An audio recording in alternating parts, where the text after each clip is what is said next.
बार की बात है। धनीराम एक जमींदार था। धनीराम की बेटी चारू पढ़ाई में बहुत तेज थी, मगर धनीराम का बेटा दिनेश दिन भर आवारागर्दी करता था। इसी बात को लेकर धनीराम हमेशा परेशान रहता था।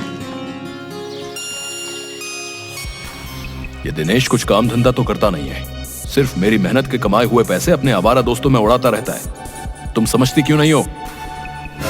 आप तो ऐसे बात कर रहे हैं जी जैसे कि दिनेश सिर्फ मेरा ही बेटा है। आपका तो कुछ लगता ही नहीं। जब मैं उसे डांटता हूँ तो तुम्हारी ही आंखों से टप टप आंसू बहने लगते हैं। अरे आपसे डांटने के लिए किसने मना किया है? आप तो उसे मारने लगते हैं। जवान बेटा है, कहीं कुछ कर बैठा तो। अरे जवान है तो क्या हुआ, उसे कुछ भी करने की आजादी दे दूं? देखो शारदा, दिनेश सिर्फ तुम्हारी वजह से ही बिगड़ा है। वाह पतिदेव, बेटी पढ़ाई में अच्छी है तो वो आप पर गई है। अगर आवारागर्दी करता है बेटा तो उसे मैंने बिगाड़ा है। आप तो जैसे जवानी में बड़े सीधे थे। मैंने तो अपने पिता की दौलत को अपने आवारा दोस्तों में कभी नहीं उड़ाया। 20 साल की उम्र में ही काम करने लगा था और अपने पिता का हाथ बटाने लगा था। और तुम्हारा बेटा तो अपने पिता के ऊपर बोझ है। बस कीजिए, इतना भी बिगड़ा हुआ नहीं है मेरा बेटा। अरे इतनी दौलत है, कहाँ ले जाओगे? एक दिन तो वो दौलत दिनेश को ही मिलनी है। बिटिया तो अपने घर चली जाएगी। गांव में ऐसा कोई व्यक्ति नहीं है जिसने मुझसे दिनेश की शिकायत ना की हो। परसों तो दिनेश ने हद कर दी, मुखिया की बेटी बिंदिया को भी छेड़ा है उसने। बस अब मैं अपने बेटे के खिलाफ एक शब्द नहीं सुन सकती। पता है मुझे, आपके मुंह तो वो कलमुआ नौकर प्रकाश सर पर चढ़ा है। संसार में तुम ऐसे पहले पिता होगे जो अपने बेटे की जगह अपने नौकर की तारीफ करते फिरते हो।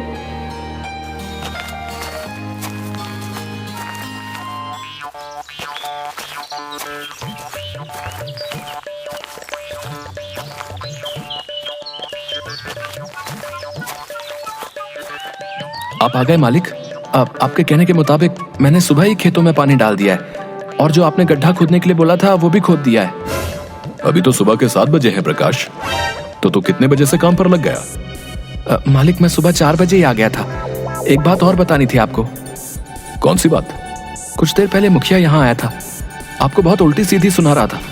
बोल रहा था अगर वो जमींदार है तो क्या उसके लड़के को गाँव की लड़कियां छेड़ने का कोई लाइसेंस मिला है क्या? वो पुलिस में रिपोर्ट करने की धमकी देकर गया है मालिक। अच्छा है, वो पुलिस में रिपोर्ट कर दे।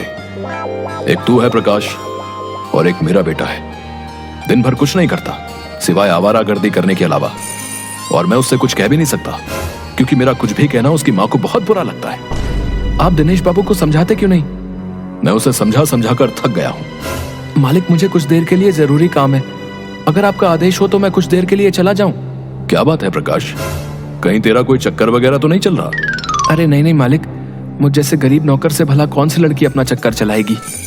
ठीक है जा, 2 घंटे के लिए नहीं 4 घंटे के लिए चला जा। वैसे भी सारा काम तो तू कर ही चुका है।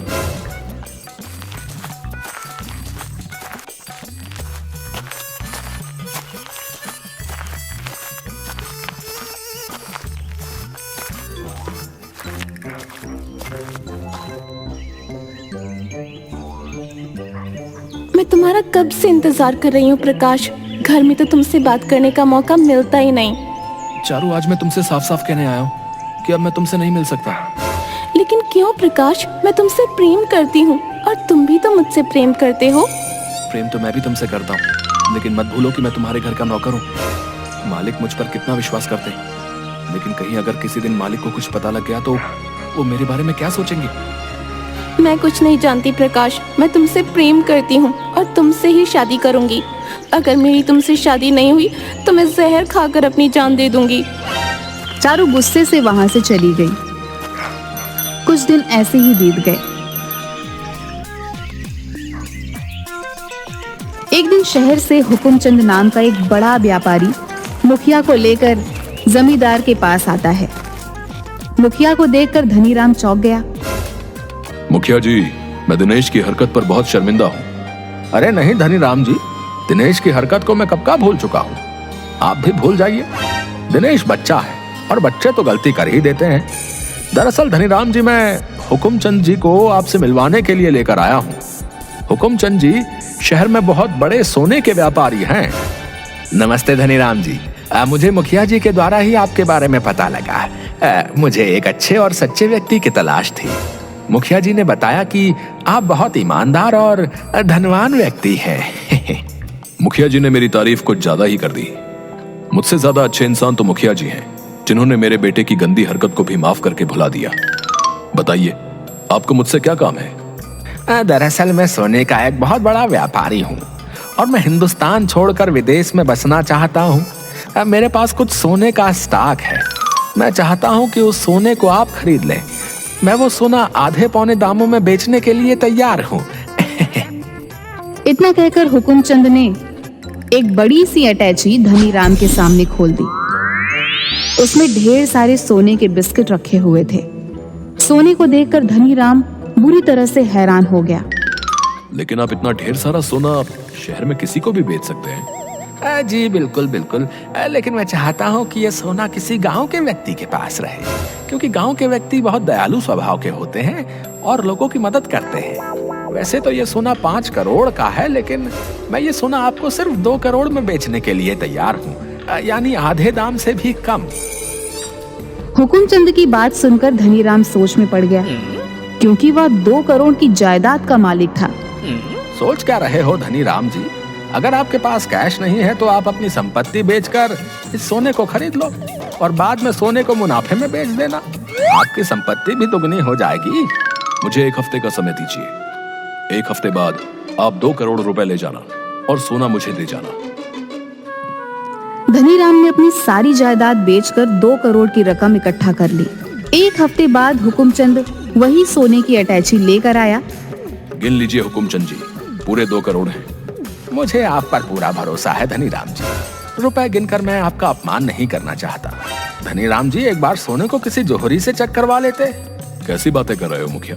तुम हमारे गांव के हो, मुझसे धोखा थोड़ी करोगे। मुखिया और हुकुमचंद रुपए लेकर वहां से चले गए। अगले दिन धनीराम वह सोना बेचने के लिए शहर गया, मगर शहर में जाके उसे पता लगा कि वह सारा सोना नकली था। धनीराम बर्बाद हो चुका था।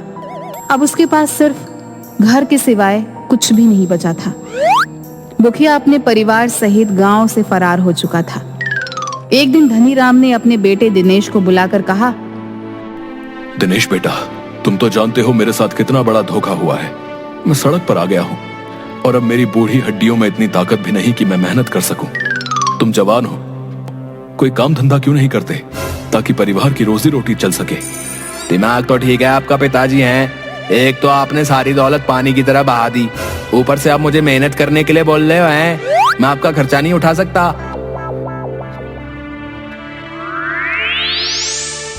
दिनेश बाबू, आपको अपने पिताजी से इस तरह से बात करते हुए शर्म नहीं आती? मैंने अपनी आंखों से देखा था कि कुछ समय पहले आपने धनीराम जी की तिजोरी से 10 लाख रुपए चुराए थे। उस रकम में से ही आप कुछ पैसे धनीराम जी को दे दीजिए। तो मैं उसमें से एक फूटी कौड़ी भी पिताजी को नहीं दूंगा। वो पैसे मेरे खर्चे के हैं और तू ओए 2 कौड़ी के नौकर और मुझे आदेश देगा हैं? और चल भाग यहाँ से। प्रकाश, तुझे मेरे बेटे से इस तरह से बात करते हुए शर्म नहीं आती? निकल जा मेरे घर से और दोबारा यहाँ पर कदम मत रखना। ये कैसी बातें कर रहे हैं आप? बिल्कुल सही बोल रहा हूँ। ठीक है मालिक, आप कहते हैं तो मैं यहाँ से चला जाता हूँ, लेकिन मुझे आपका ये दुर्व्यवहार हमेशा याद रहेगा। प्रकाश रोते हुए वहां से चला गया। धनीराम अपने कमरे में जाकर रोने लगा। तभी चारू रोती हुई अपने पिता के पास आकर बोली, ये आपने अच्छा नहीं किया पिताजी। प्रकाश तो आपका पक्ष ले रहा था और आपने उसे ही धक्के देकर बाहर निकाल दिया। मैंने अपने दिल पर पत्थर रखकर प्रकाश को घर से बाहर निकाला है बेटी। तुम तो जानती हो कि मेरे हाथ से सब कुछ छिन गया है। मेरी आंखों के सामने दिनेश ने एक जोरदार थप्पड़ प्रकाश के गाल पर मार दिया। मैं प्रकाश को इससे ज्यादा अपमानित होते नहीं देख सकता था। अगर मैं प्रकाश से प्यार से बोलता तो वो मुझे छोड़कर ही जाता। मजबूरी में मुझे यह रास्ता अपनाना पड़ा। प्रकाश एक अनाथ था। वह रोते हुए बगैर टिकट एक ट्रेन में बैठ गया। मैं अब इस गांव में नहीं रहूंगा। जब मालिक ने ही मुझे निकाल दिया तो फिर मेरा इस गांव में क्या काम? प्रकाश ट्रेन में काफी दूर तक निकल गया था। जिस बोगी में प्रकाश बैठा था वहां पर उसके और एक व्यक्ति के अलावा और कोई भी मौजूद नहीं था। अचानक उस व्यक्ति के मुख से झाग निकलने लगा। प्रकाश दौड़ते हुए उस व्यक्ति के पास चला गया। ये तुम्हारे मुंह से झाग क्यों निकल रहा है? मैंने कुछ देर पहले जहर खा लिया है। मैं एक बहुत ही धनवान व्यक्ति था, मगर एक नंबर का अय्याश था। मेरी वजह से मेरी पत्नी और बच्चों ने आत्महत्या कर ली। इस बैग को देख रहे हो? इस बैग में हीरे हैं। मैं इन हीरों को लेकर विदेश में जाकर बसना चाहता था, मगर मेरी पत्नी और बच्चों की याद मेरा पीछा नहीं छोड़ती। जब वही इस दुनिया में नहीं रहे तो मैं जीकर क्या करूंगा? इतना कहकर उस व्यक्ति ने दम तोड़ दिया। प्रकाश ने देखा कि उस बैग में हीरे भरे थे। प्रकाश एक चतुर व्यक्ति था। वह समझ गया कि अगर उसने इसके बारे में पुलिस को बताया तो पुलिस उल्टा उसे ही गिरफ्तार कर लेगी। प्रकाश उस बैग को लेकर अगले रेलवे स्टेशन पर उतर गया। प्रकाश उन हीरो को बेचकर बेहद अमीर आदमी बन गया। अमीर होने के बाद प्रकाश को चारू की याद सताने लगी।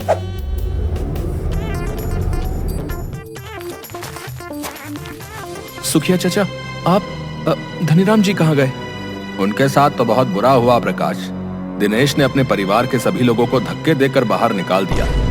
ये सदमा धनीराम की पत्नी बर्दाश्त नहीं कर सकी और वो इस दुनिया से चल बसी। धनीराम चारू को लेकर पता नहीं कहाँ चला गया। लेकिन ये मकान तो धनीराम जी के नाम पर था ना? हाँ, लेकिन दिनेश ने चुपके से इस मकान को भी गिरवी रख दिया था। धनीराम के पास इतने पैसे नहीं थे कि वो इस मकान को छुड़ा पाए। जाते वक्त धनीराम तुम्हें याद करके बहुत रो रहे थे भाई। मुझे याद कर रहे थे, लेकिन उन्होंने ही तो मुझे घर से बाहर निकाला था। नहीं प्रकाश, उन्होंने तुम्हें ज्यादा अपमानित होने से बचाने के लिए अपने कलेजे पर पत्थर रखकर तुम्हें घर से बाहर निकाला था। अगर वो तुमसे प्यार से कहते तो तुम कभी नहीं जाते, और उनके पास इतने पैसे नहीं थे कि वो तुम्हारा खर्चा पानी उठा पाते। प्रकाश ने चारू और धनीराम की बहुत तलाश की, मगर वह उसे गांव में कहीं भी नहीं मिले। थक हार कर प्रकाश उन दोनों को शहर शहर जाकर तलाशने लगा। एक दिन तलाश करने के दौरान प्रकाश की नजर दिनेश, हुकुमचंद और मुखिया पर पड़ी। वो तीनों एक कार में अंदर बैठे हुए थे। प्रकाश हैरत में पड़ गया। ये तो मुखिया और हुकुमचंद है जो धनीराम जी को बर्बाद करके गांव छोड़कर भाग गए थे। इनके साथ दिनेश क्या कर रहा है? इनका पीछा करना चाहिए।